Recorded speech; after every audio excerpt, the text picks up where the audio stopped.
روس نے ایران پر نئے فوجی حملوں کی دھمکیوں کو ناقابل قبول قرار دے دیا۔ روسی وزارت خارجہ کی ترجمان ماریا زخاروو نے کہا کہ امریکہ کو سخت تنقید کا نشانہ بناتے ہوئے صدر ٹرمپ کی جانب سے تجارتی محصولات کی دھمکی بلیک میلنگ ہے۔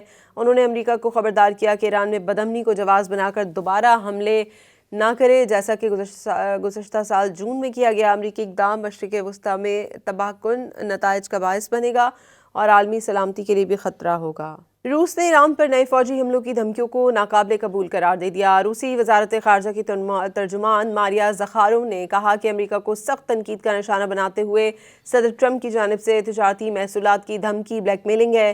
انہوں نے امریکہ کو خبردار کیا کہ ایران میں بدامنی کو جواز بنا کر دوبارہ حملے نہ کرے، جیسا کہ گزشتہ سال جون میں کیا گیا۔ امریکی اقدام مشرق وسطیٰ میں تباہ کن نتائج کا باعث بنے گا اور عالمی سلامتی کے لیے بھی خطرہ ہوگا۔ روس نے ایران پر نئے فوجی حملوں کی دھمکیوں کو ناقابل قبول قرار دے دیا۔ روسی وزارت خارجہ کی ترجمان ماریا زخاروو نے کہا کہ امریکہ کو سخت تنقید کا نشانہ بناتے ہوئے صدر ٹرمپ کی جانب سے تجارتی محصولات کی دھمکی بلیک میلنگ ہے۔ انہوں نے امریکہ کو خبردار کیا کہ ایران میں بدامنی کو جواز بنا کر دوبارہ حملے نہ کرے، جیسا کہ گزشتہ سال جون میں کیا گیا۔ امریکی اقدام مشرق وسطیٰ میں تباہ کن نتائج کا باعث بنے گا اور عالمی سلامتی کے لیے بھی خطرہ ہوگا۔